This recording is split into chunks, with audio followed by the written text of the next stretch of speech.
What's up, MMA fans? It's Tudor Leonte from Sherdog here, and right now I'm with Great Combat Federation light heavyweight contender Anton Turkalj, who is coming off his recent victory at Brave CF 50. Welcome back on Sherdog, Anton. How are you? Thank you so much, and thank you for having me. I'm good actually. I've been sleeping like 14 hours today, so I'm feeling rested and ready to go back and train as soon as possible. I'm sorry for having bothered you. No problem. If I didn't have to take this interview, I would sleep like 16 or 17 hours for sure.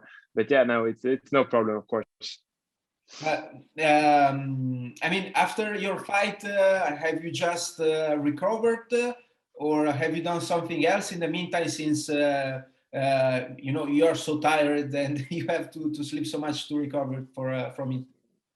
Yeah, first of all, I didn't sleep, the first 2 nights after the fight because we went home to Sweden and were there in Bahrain and like was in the lobby, so was no sleeping for 2 days. And when I came home, I was like partying a lot, so not that much sleep, a little bit. But I promised my team and coach that on Monday I'm gonna go back and train again. So I have now the weekend I'm free, but after that I'm going back to train. Yeah, I understand. I understand. I mean, it makes sense having celebrated, after having celebrated, so after your recent victory. And we're going to talk about that. But first, the last time we spoke, you were watching Castlevania. What have you been binging, these days? What I've been watching on Netflix, you mean? Yeah. I started to watch Spartacus. Have you seen that series? Yeah, I seen it too. It's old, but I haven't seen it before, so I started watching it. I'm on season 3 now. So yeah, I like that series. It's a little bit. You can compare it with MMA a little bit. So yeah, I like it. Yeah.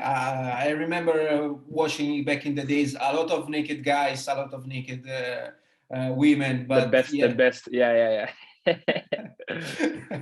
Yeah, and also in our interview from last year, you said that you wish to compete again before the end of the year. Is there any particular reason for you taking the rest of the time off? Since your latest fight before Brave 50 was back in August 2020. Yeah, Ibo broke my leg, so I couldn't train for like 4 months. Ooh, I was in the gym a lot, but so after the fight, my leg it hurt a lot, and I told my coach, like, he kicked me once or twice. I was like, oh, it hurts so much. He was like, nah, shut the fuck up and train. So I come back to Gothenburg, but I couldn't walk on the leg.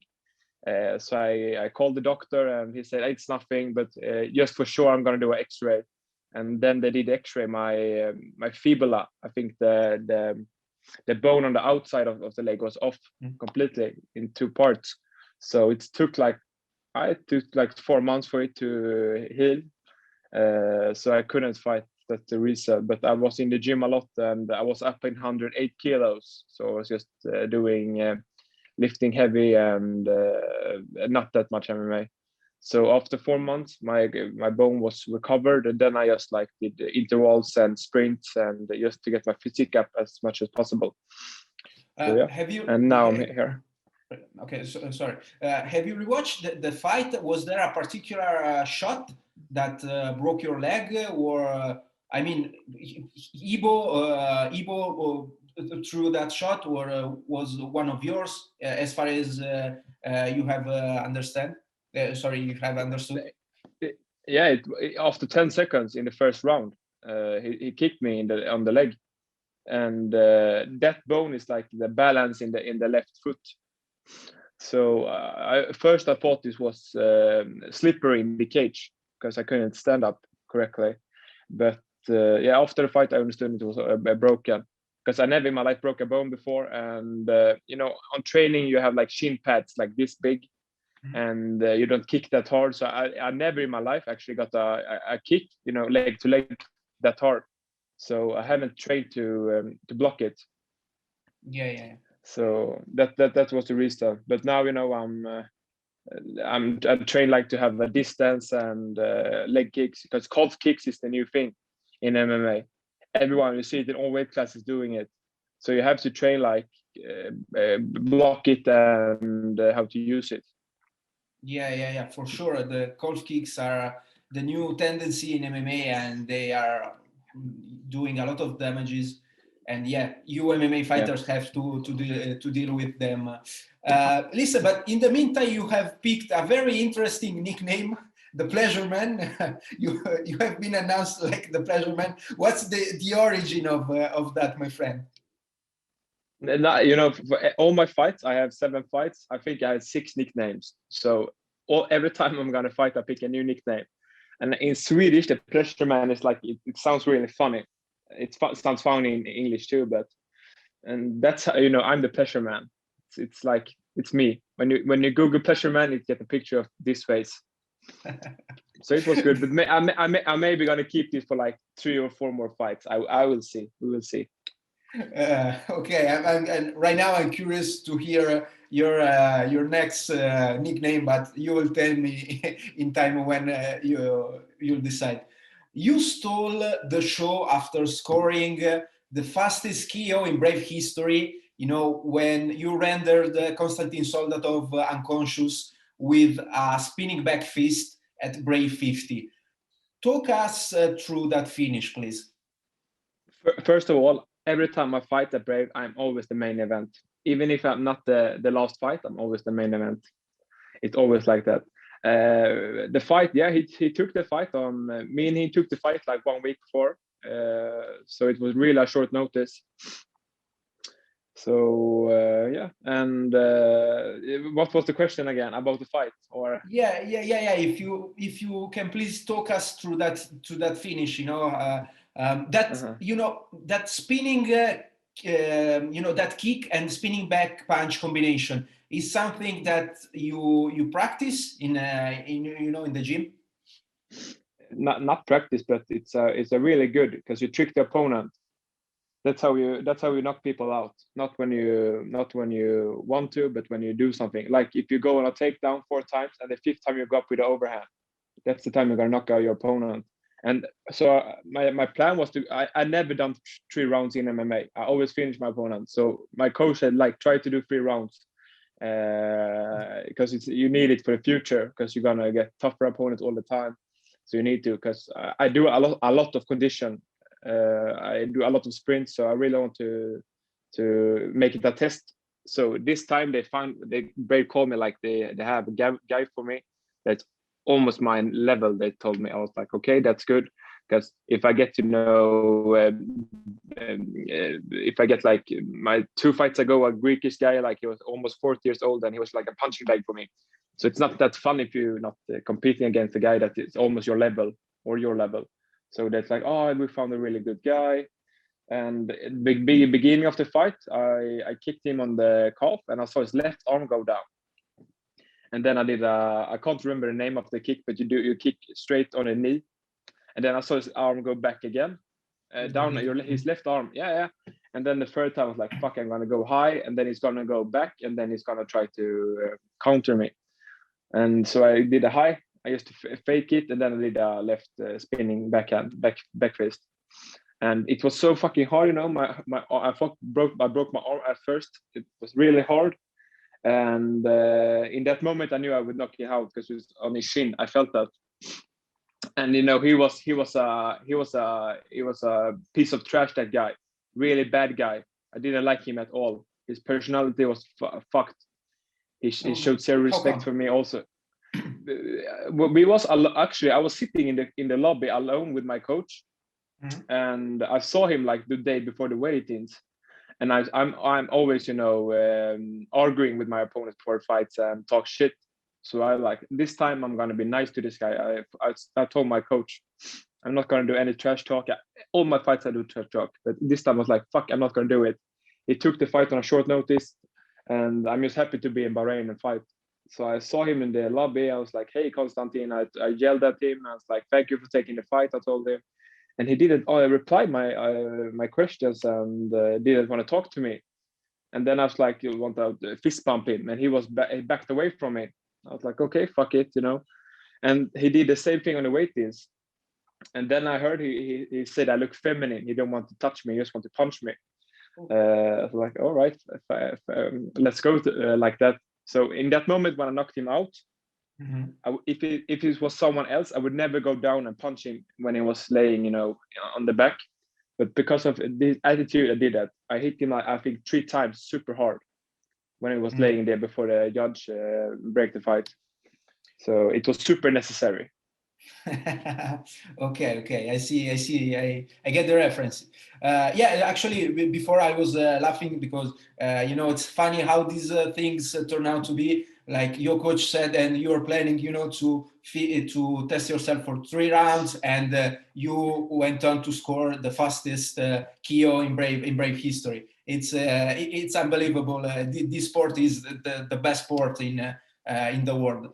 But I scored 2 records. I did the fastest KO and the fastest exit.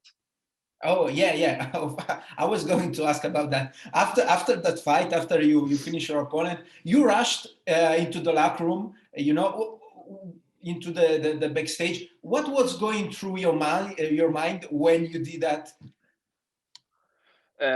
I knew I had the first fastest KO. I was like, I'm gonna do the fastest exit too. I thought, and maybe I get a bonus for that too. So 2 bonuses at the same night. We will see. I haven't talked with Barry yet. We will see. So yeah, just for a little bit show, and I think it was funny to run there. It was so nice, They have a fort. I think it's called in English fort, right? Yeah. It was super cool with lights and everything. So I was like, I'm gonna run there. And around, I was laying, and I came to the fort. I was laying in the air, and then the chef of Brave came, Gustavo. Where are you going, Anton? Come back, please. He's like, oh yeah, sure, I'm gonna come. So it was not planned. My plan was to do 3 rounds because before the fight, the Brave team told me, my coach told me, he's a tough guy. This guy, he was 5-1 in record, but the fight he lost was a split decision, so it's like he could win that too. So he was like me, undefeated, but not. So everyone was like, he's so tough. He's an Asian champion in sambo and blah blah blah blah blah. I was like, okay. Well, when you touch, what should I do with that information? I'm done. Go on. Sorry. I was going to say, when you touch them, they fell. They fall. Sorry. How many fights do you plan to take before asking for a shot at the title? At this point, I have to ask you this question. It depends. I told Brave that I'm not looking for fame or titles. I'm looking for money only. I'm gonna do a short career, and I just want to have a lot of money. So we will see. If they tell me I need to fight this guy and it's more money, I do that. If they tell me do the title, it's more money, I will do that. So we will see. Now I'm gonna talk with Brave maybe in 1 or 2 weeks, and we will see what they plan for me. So yeah. But do you wish, to compete for the title in the 205 division, or in our previous interviews, you said that you are considering moving up to heavyweights in the future. So my question is, are you considering, 205 or moving up to heavyweights? I can do heavyweight too. On Brave, there's not that much heavy guys. So, but if I get a good opponent, I can go up to heavyweight. And the same with middleweight.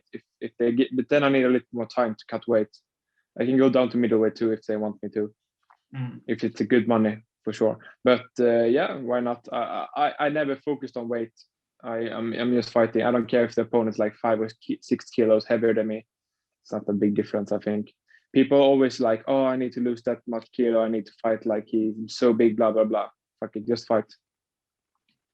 And I know you're still under contract with Brave, but have you already considered moving to the UFC? Has someone from the UFC got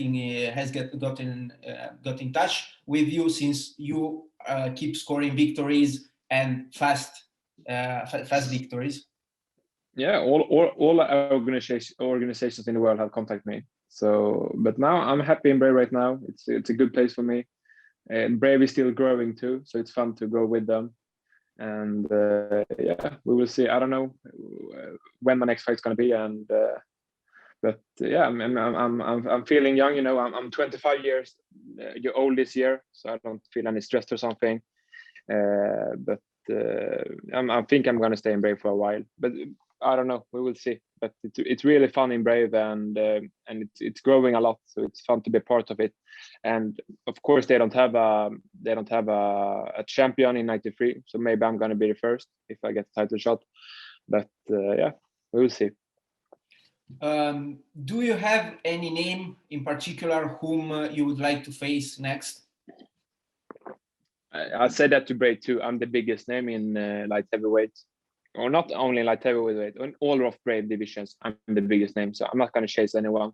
I told Brave I can fight anyone, and they need to send me the contract. And they thought I was joking, but I'm not, because right now this is my third fight for Brave, and I haven't said no to anyone. So my first fight in Brave, they gave me like 5 opponents. I said yes to all of them. And then they told me like Ibo Aslan, it was so tough. They told me to like fuck him, I take him too. And this guy was almost the same, even if it was a short notice. So like I said, I want to do a short career in MMA. So I'm just gonna take the toughest opponents and do my best. Sir, is there anything else you would like to add before I let you go? You should tell me that question before, so I had time to think. I would say something funny, but I can't come up with something. No, I don't have anything actually. Shit, I'm that bad. I don't have prepared anything. No worries, no worries. It was quite an interesting interview as always. It's a real pleasure, you know, to talk with you. Thank you again for your time, and hopefully I will hear again from you in the future. Yeah, in maybe 2 or 3 months, I think I'm gonna go next fight. So in the summer, then we talk more. Okay, thank you again, sir. Right. Have a nice day. Thank you for having me. Take care. Bye-bye, man. Bye.